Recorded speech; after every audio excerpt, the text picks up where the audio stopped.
বসের সিনেমা ছাড়া আমরা অন্য কারো সিনেমা দেখি না। তবে আমরা তখনই দেখি যখন দেখি বসরি নিয়ে একটা ভালো কথা বলছে, তখন আমরা গিয়ে সাপোর্ট করি।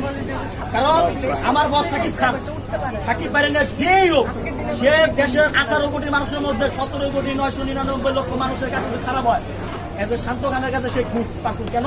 কারণ আমার বস নিয়ে ভালো কথা বলছে, আর এই জন্য আমরা সাপোর্ট দিই নিজে থেকে। কিন্তু একটা কথা, অনন্য মামুন ভাই একটা স্ট্যাটাস দিছিল, এটা দিছিল আপনার 10 সিনেমা রিলিজের আগে। স্ট্যাটাসটা ছিল এরকম যে আপনি মানে আপনার কাছে যে যতটুকু প্রাপ্য, আপনি যদি তাকে তার থেকে একটু বেশি দিয়ে আনলাম বা তার থেকে আপনি যদি মাথার উপর রাখেন, তাহলে আপনি তাকে পাগল হবেন না বুঝে হবেন। মানে এই আজকে কাজটা আমার সাথে হয়েছে ভাই। ওই দিন মামুন বাইরে যদি ওনাকে অনেকভাবে নেন ভাই, কিন্তু একটা কথা বলি, উনি এমন একটা মানুষ যেটা বলে ওটা করে না, আর যেটা বলে না সেটাই করে দেখায়। 10 জন যেটা না পারে সে ওটা পারে, বাট উনার যে কথাগুলা এটা লজিক আছে ভাই। এই কথাটার মধ্যে যে কত বড় একটা জিনিস লুকে আসলো, দেরি তো এত বছর পর আইসা জিনিসটা মিলাই দেখলাম যে না, মামুন ভাই ঠিক ছিল। কাহিনীটা কি ঘটছে? কাহিনীটা এবার আসি, ট্রেলার আমি দেখে পিকচার আমি বাকি গেছি।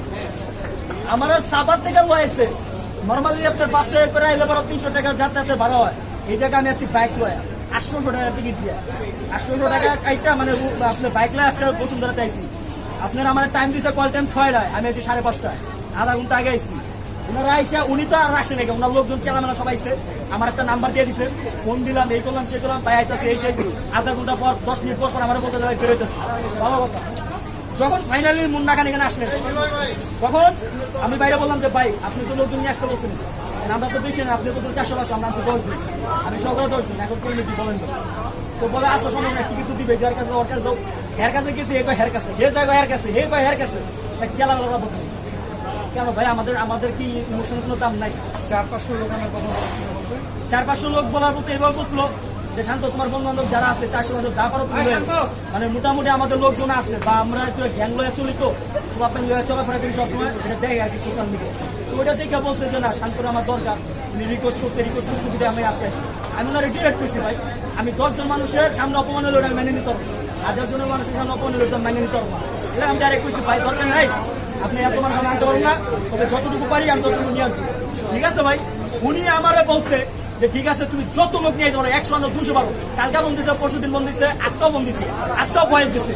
আমি ওনারে দুপুরবেলা বলছি, বিকালবেলা বলছি, আমি একটা অসুস্থ রোগী, 104 ডিগ্রি জ্বর আমার, এরপরও আমি আইছি। কেন আইছি?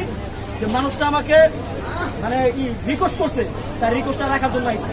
ওই যে বস্ত্র মানে দুই একটা ভালো কথা বলছে, বস্ত্র নিয়ে এই জন্য আসছে। কিন্তু আইসে আজকে ফার্মের মুরগি তো ভাই, দেশি মুরগি তো দূরের কথা, আমাকে ফার্মের মুরগি বানিয়ে দিছিল। দেখতে লাগছে মানে আমরা আক্রমণ করতে কিচ্ছু নাই। আপনারা আসছেন কতজন? আমরা এখানে টোটাল আসছিলাম 10 জন, অলরেডি 4 জন চলে গেছে এইসব হাঙ্গামা মাঙ্গামা দেখার জন্য। ওরা তো আবার একটু ঝাউড়া টাইপের, মানে রাগ ভক্ত গরম, সব সহ্য করা পারে না, এলাকা ওদের আগে সাইড করছে। মুন্না খানের সাথে কথা হয়েছিল নাকি ওনার মাধ্যমে অন্য কারোর সাথে কথা হয়েছিল? ওনার সাথে কথা হচ্ছে, আমি ওনার চেলামেলার টাইম নেই আমার কাছে। আমি ভাই ওই চেলামেলার লোকে কথা বলি না, আমি ডাইরেক্ট ওনার সাথে কথা বলছি যে ভাই টিকিট আপনি দিবেন, কার্ড আপনি দিবেন, এটা আপনার রেসপন্সিবিলিটি, আপনার কাজটা ঠিক আছে ভাই, এটা আমি নিব। এই যোগাযোগটা কি আপনি করেছিলেন মুন্না খানের সাথে নাকি মুন্না খান নিজে আমার সাথে করছে ভাই? আমি নিজের টাইমে ওনাকে শুভেচ্ছা জানিয়েছিলাম যে ভাই ডাক ওয়ার্ল্ডের পরে এবার একটা মুভি নিয়ে এসেছে, শুভকামনা আপনার জন্য।